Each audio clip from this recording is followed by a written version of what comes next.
Hi, I'm Dave with EV World News. We talk about electric vehicles, green energy, and the stock markets. And I'm back today with our founder and chief editor, Bill Moore. How's it going, Bill?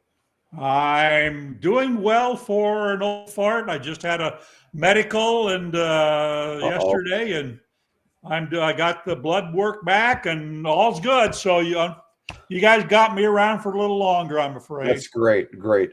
You know, when I used to call my parents all the time, every phone conversation, the first 15 minutes was how all their doctor's appointments was going.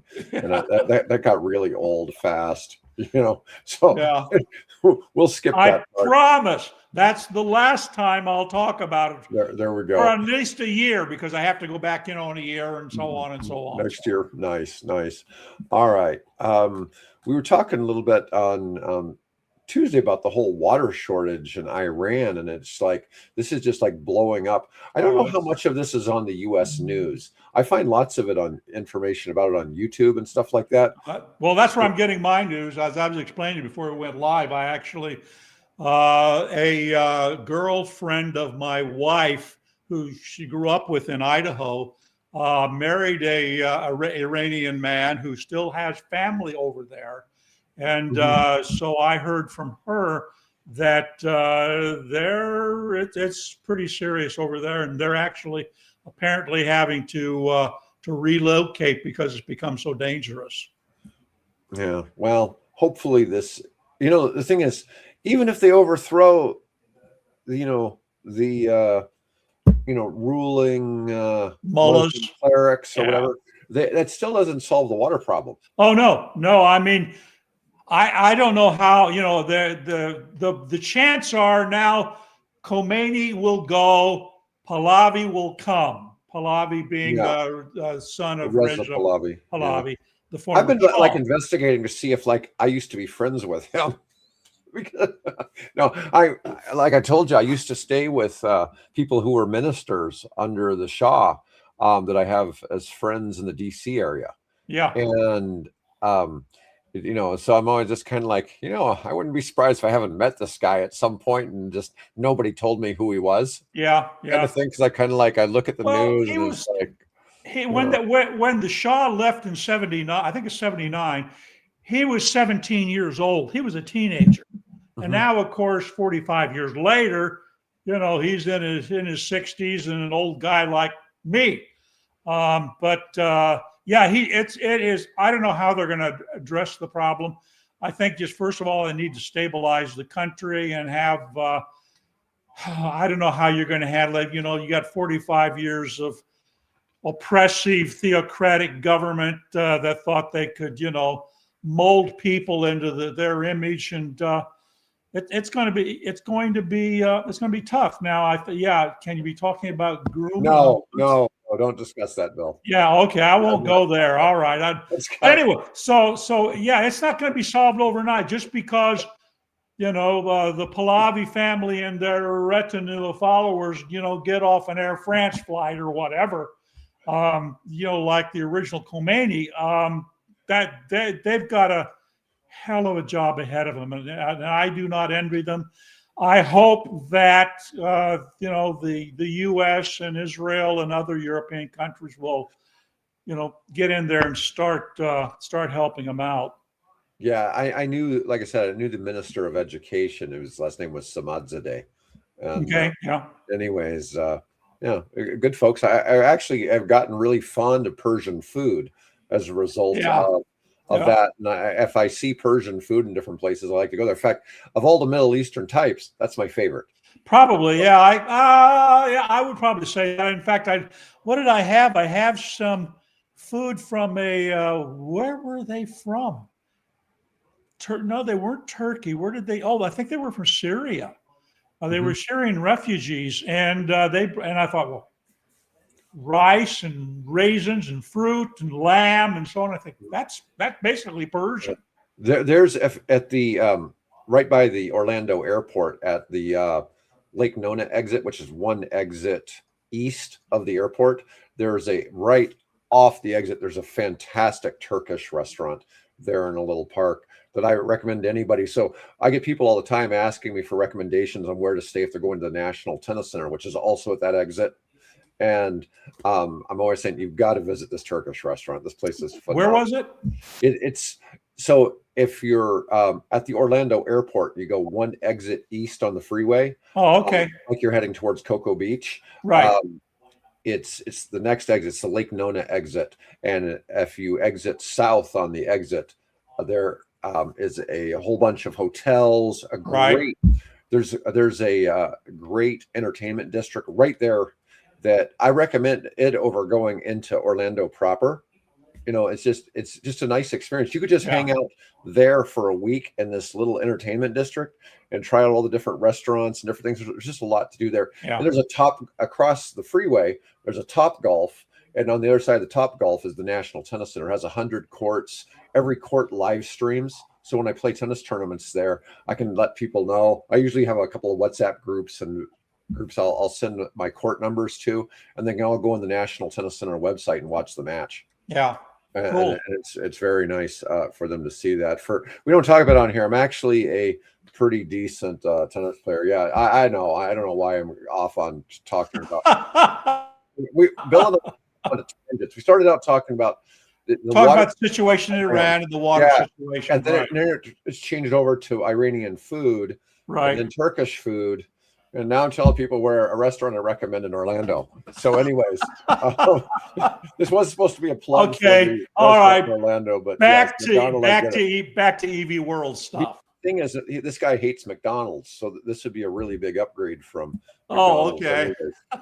Anyways, all right. So we talked about Ford. Now we got GM taking a $6 billion hit, scaling back on EV ambitions. So. There was a lot of people reporting on this, but it was pretty big write down. So they're writing down battery and EV factory investments. I'm really surprising they're doing the battery because Ford's diverting into battery storage. And so they're even converting some of their EV manufacturing into battery storage because I think I was telling you, they expect that market to 10x or something like that in the next 10 years.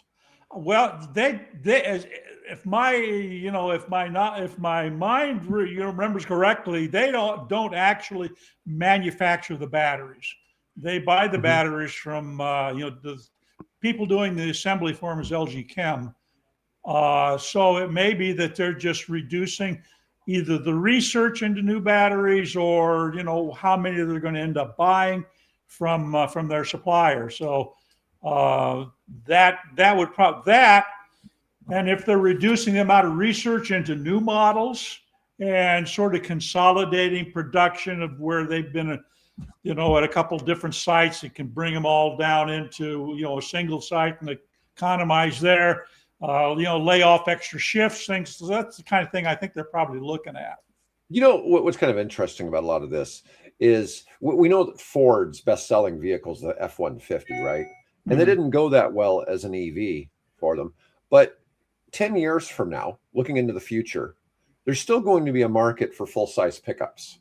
Now, maybe solid-state batteries fixes some of the issues with trucking and all that. But this has been the one big issue is that for like general contractors, people that legitimately do work with a truck and they have a truck because they got to tow something or whatever, that's the one shortcoming we really see. That's if somebody's going to argue about, EVs have this problem, that's the only legitimate problem there really is. Everything else is something that people have kind of made up, right? Yeah. But this is a real issue. Is EV and by the way, Dave can talk about that because he's been involved in construction. Yeah. So I wouldn't want to think about towing a 19,000-pound backhoe with a F-150. That thing would probably have about a 40-mile range. I mean, it just that much weight. Now, to be fair, you're not supposed to tow that backhoe with an F-150. No. Okay, an F-250 or a 350, yes. And nobody's making those yet. Diesel. Not yet. And you have Chinese accent. I don't even do a good Chinese accent. I have some friends who do though. Anyways, but it's interesting to see this. So I'm really wondering, in 10 years, Ford and Chevy are still probably going to be making gas pickup trucks. Okay. But the car market I just don't see where new cars are going to make any sense. Maybe we'll still have some hybrids out there, but I just can't see where in 10 years we don't have All, at least yeah, percent of all. those will be probably rarer than they are now. Well, they're not rare; they're very common, but they will move into the rarer categories Yeah. that we'll see. So, yeah, The economics of gas cars are going suck. yeah, they're getting bad. Yeah, they're getting suck. bad. So it's not just whether or not you want to save the planet or worried about global warming or whatever. It's the fact that economics in the EV space. Are you familiar with the website Super Blondie, something like that? Okay. Yeah.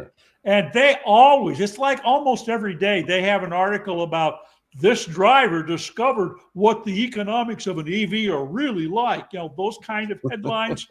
And of course, when you get down to read them, they all say they're saving ungodly amounts of money by going to electric, you know, as opposed to the F-150 they were driving, as opposed to the, you know, whatever it was they had before or still have.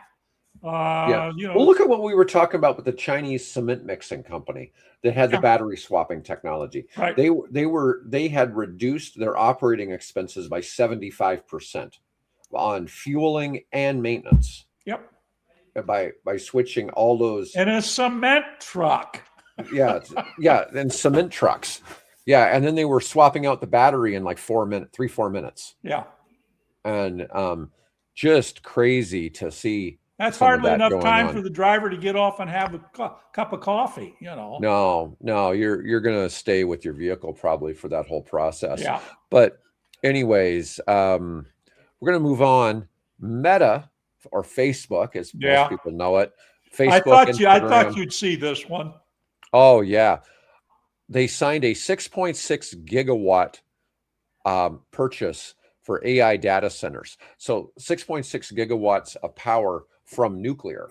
Now, I was on a call a couple of days ago with a town here in Nebraska, and we were talking about what the shortage of LNG gas burners, because there is a data center in Texas that's purchased 7 gigawatts of continuous LNG capacity with gas turbines. That is incredible. You can't go buy, if you get on a waiting list to buy a gas turbine, you're probably looking at its manufacturing time to be in 29 or 30 as to when it rolls off the production line. That's how far in advance those things are sold out. So all the AI data companies are trying to secure nuclear deals, but Meta signed 6.6 gigawatts. In theory, that would support in the United States, about 4 million homes. Mm-hmm. Okay. I mean, that's enough power. You say 4 million homes, you know, let's just say about 15 million people, let's just say. And I'm just noticing on the ticker that all of those companies are up today. Oh, yeah. You know, the federal government said some more cool stuff about nuclear a couple days ago. And while I haven't really covered what that news was, it's made all the nuclear stocks start going up again. So we've seen some swings on. But to be honest, isn't everything green today? Well, Rivian is down just slightly, about a percentage point. Yeah, Ford is down 1.5. But Rivian's been bouncing between 18 and 22 for the past week or so. So it's kind of off. Yeah, Ford down 1%. I mean, that's not a big deal. $14 for Ford's a pretty good price for the stock. I mean, not cheap. I mean, it's if you're holding it, that's pretty good number. Yeah, but you know, you look at our AI stocks like AMD is only up 1%. You know, Microsoft's down. Oh, no, well, it's not really down. NewScale's up over 5.5. Yeah, I mean that's pumping. In the where's your? Well, I don't see your Oklo on there. They were part of this. They were. Deal. Yeah, and Oklo's not on the list. I'm kind of curious to see where it's at right now. Oklo. Yeah, there's what, 3 companies. The Oklo I recognize. Oh God, they're up 9.83%. So they had dipped. Remember, I said it was going to go down to like $75, and it went to about 73. It's at 107 today. I should have bought back in then. Yeah, but I'm pretty happy with the ride I took. I know a guy who runs a pension fund that bought Oklo at $1. He's holding Oklo. He bought it $1. Okay, for his pension fund. Okay, that is really. I wouldn't be surprised if he hadn't sold a big chunk of it when it went up to $180 or whatever it was. But yeah, oh, they're up 10%. It's still climbing. Yeah, I suspect it's going to be in the ticker feed now. Well, I wonder if it's because of that news about Meta. Yeah. Oh, absolutely. This is huge news. So Meta secured 20-year power purchase agreements with Vistra, TerraPower, which is Bill Gates, and Oklo. Oh, that's who that is. Okay. Yeah, and to expand nuclear capacity by 6.6 gigawatts, includes restarting existing plants and deploying SMRs. Big tech's massive energy demands for AI are driving nuclear power investments, with Oklo deploying 1.2 gigawatts of small reactors in southern Ohio, specifically for Meta. So what's happening is there's been a lot of stuff on the technology side that's being developed, and there's been a lot of talk about what's going to happen with that, with NRC. Well, what's happening now is these companies are actually getting contracts to sell power. And that's where the real money is in the space. It's not that people are going to sell reactors, they're going to sell power. Yeah. So where are they at? I mean, none of those guys at this point have an actual working reactor or power they can fulfill the contract to Meta, right? Well, see, that's the thing. It's whenever they can start. These contracts are written 20 years from the day they start being able to supply power. Oh, okay. So here's the thing. This stuff isn't theoretical. So the U.S. scientists helped the Chinese build one that went active about a year and a half ago. Okay, that's a this is still mostly third gen technology. The one in China is fourth gen. Okay, but it was U.S. scientists. All this stuff's proven. Okay, but the challenge has been scaling it down into an SMR. But what's funny about the whole SMR idea is technically most of the reactors like the U.S. Navy uses are really SMRs. Right. Okay. Small modular reactors for folks that aren't familiar with the jargon. So and obviously the submarines aren't running around with a giant cooling tower on the back of the sub. They don't have to. They're surrounded by one. Cold water. Yeah. Yeah. But so it's different in that regard. But the Navy's safely been running nuclear power for about 60 years. Yeah, since the 50s, since the Nautilus. Yeah. Anyways, Illinois lifts a nuclear moratorium, opens the doors for new large reactors. Illinois had previously had a moratorium. They have nuclear, but they had, put a moratorium on new reactors. Consolidated Edison or something like that. Yeah. The Clean and Reliable Grid Affordability Act. Man, I'm surprised you didn't throw common sense in there. They like to throw the words common sense into the name of things, right? The Clean and Reliable Grid Affordability Act lifts a decades-long ban on new large reactors in Illinois, responding to projected energy shortages. The legislation incentivizes battery storage and other measures to bolster grid reliability as demand surges. Illinois is joining a growing number of states embracing nuclear as essential for meeting clean energy goals and data center demand. Let's see. All right, we'll move off from nuclear now. And Tesla Q4 numbers dropped 16%, the first back-to-back annual decline.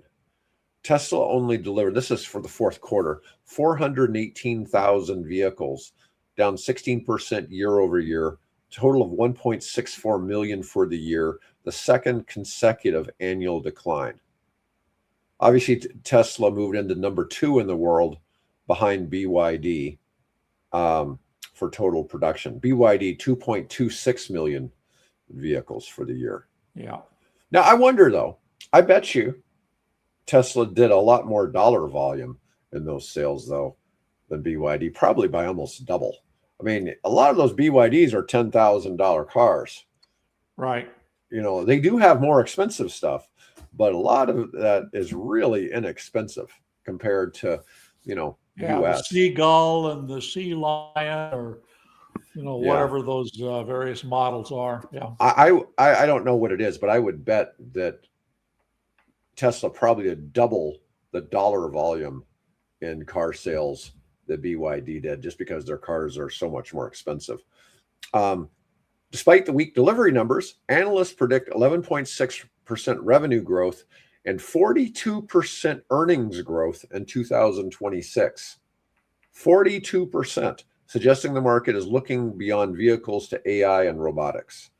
I mean, it's interesting. Now, Tesla's always had the best profit margins for their cars. So even though, people might criticize some of their sales, it's like they're still maintaining profit margins. So yeah, interesting. I came with a couple of stories that are, I guess, related to this. One is that apparently in December, sales of Tesla vehicles actually set a new monthly record. Mm-hmm. So that would seem to indicate that all is not lost. Whereas I'm seeing also at the same time a story saying how much longer can the Berlin Gigafactory continue to stay open. Mm-hmm. So you're getting, bipolar, if you will, bipolar bits of news on Tesla, which I guess is not confidence building, but that could very well be the reality. Yeah, well, you never know. All right. Let's talk solid state batteries. Yeah. All right. A simple design change could fix major issues. South Korean researchers discovered a structural redesign that improves solid state battery performance up to 4 times without expensive metal additives. The innovation rearranges internal architecture to help lithium ions move more freely, potentially making solid state batteries commercially viable. This has always been my thing. People talked about introducing a vehicle with solid state batteries. What I've never really seen is the economics of solid state. I have that for you. Let me try to find it, because I did a little research. I knew you would raise this issue. Because I always talk economics. I know. Where did I put the page? Let's see here. I'm predictable in that way. Okay, so where we're at there, we've got several cars or several vehicles that are appearing. Now I lost you. Where are you on my screen here? Way to go, Bill. Did I go away? Well, I hear you. You can keep talking. I'll just keep talking. I'll talk to the screen here. So there are at least 2 vehicles that are now using solid state battery. One is a Chinese car maker putting it in one of their models. The other, which is probably the furthest along, is an electric motorcycle coming out of Finland, a company called Verge. And their new motorcycle will have a solid state battery in it. And it's got some really promising numbers if I can find them here. Let's see. Okay, scroll down, get past there. Okay, so I asked the AI, in this case Copilot, about energy density and things like that. This new Verge motorcycle is using this solid state battery that has a 400 watt hour per kilogram energy density. Okay, that's how you measure the power of these batteries. Current lithium technology that is going into cars like Tesla and Ford Rangers and things like that are about 300 to 250 watt hours. So they're almost, what is that, 40% more energy dense than that. And of course, in that motorcycle, that battery, which is rated at 33.3 kilowatt hours, a little larger than what's in my Fiat, enable it to have a range of 370 miles. On a motorcycle? On a motorcycle. Okay, oh, God. so you imagine riding that long on a motorcycle without taking a break? you could almost go from here to where the Black Hills, oh, come on, what is that, Bill? Sturgis? Yeah, Sturgis. You could almost, do that whole Sturgis thing from here. 370 miles. And it charges to 80% state of charge with a 200 kilowatt charger, obviously, in 10 minutes time. And it says here, claims 5-minute full charge in some demos. So technically, you've got finally a motorcycle that really competes with Harley and Indian or, whoever that is out there.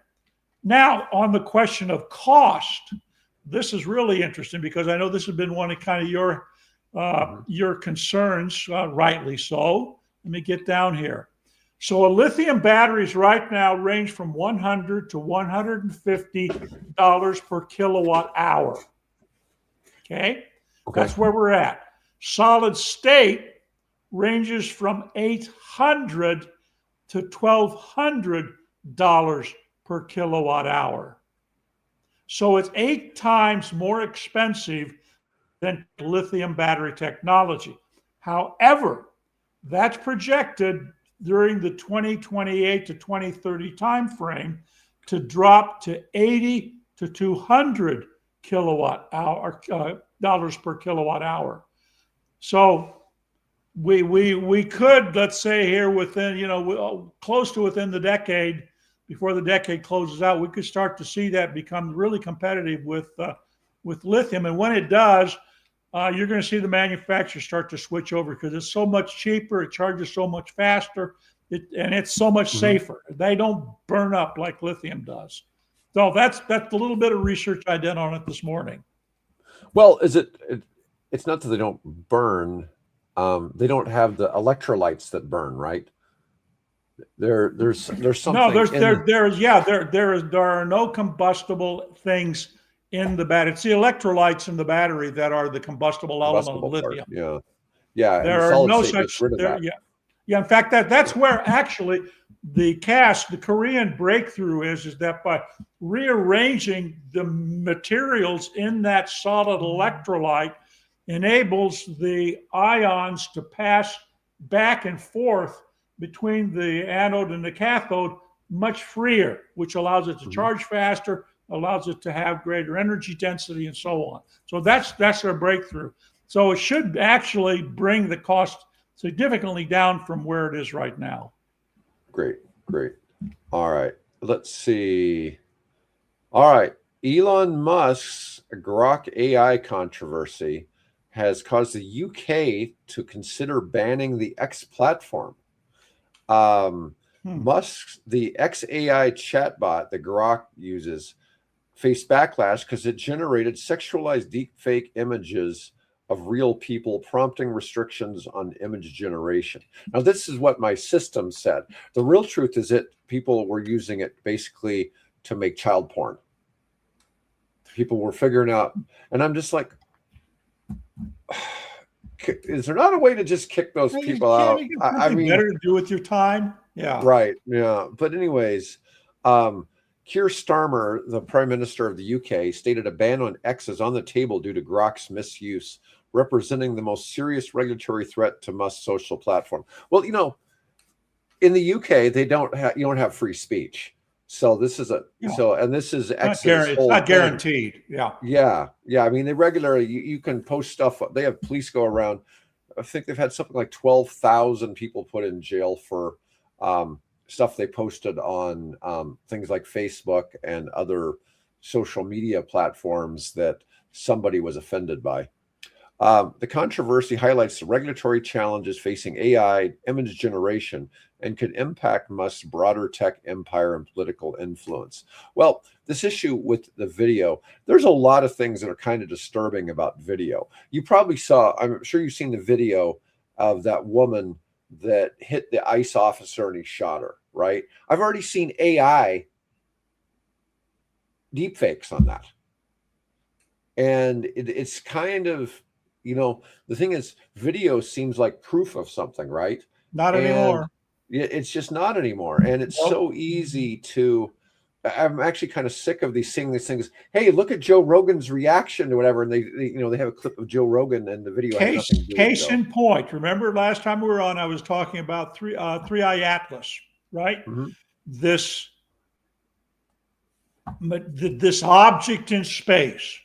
Mm-hmm. So there's a particular I've watched several channels that have been tracing this thing because it has basically some physics defying characteristics that just don't fit our models. And so I watched one today. Oh my God, what's the name of the thing? Anyway, where the gentleman who looks a respected scientist, and talking about the characteristics. What's happened is now that it's moved away from the sun and is headed out of the solar system, it has suddenly lost its mass because it was looking at like it had the mass. I don't know how many trillions of tons. The way he described it, it's like you were tracing Mount Everest, going through space, a comparable size of mass through space. And suddenly it becomes a small hill. Where'd all the mass go, right? Mm-hmm. And so what's happening with this thing is completely defies our current understanding of how the universe works. Mm-hmm. Okay? I keep thinking, but this guy always says 3 3I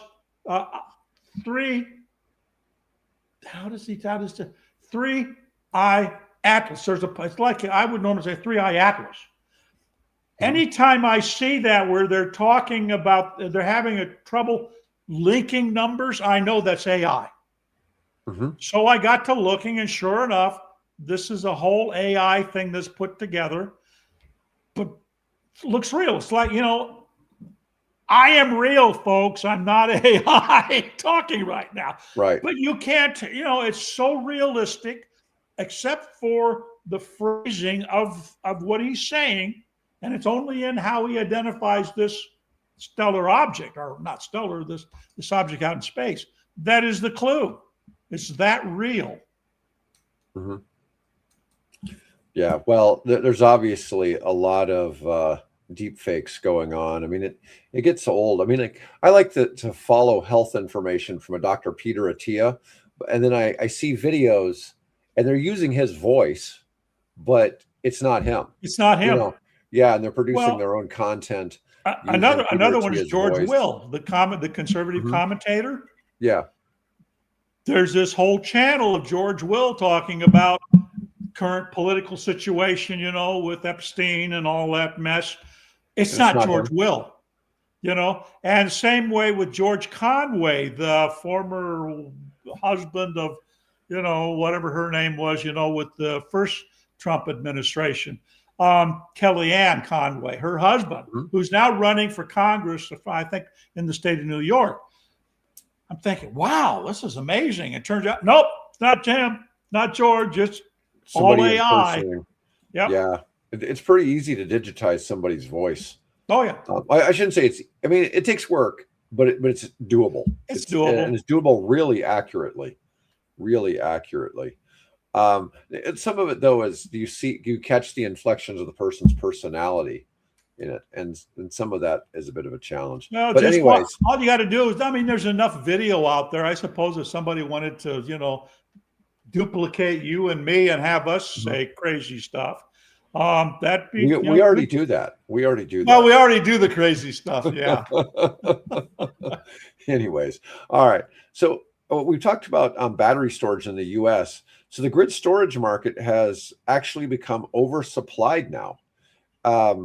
There's so much energy storage. The market flipped almost overnight from shortage to oversupply right at the start of this year.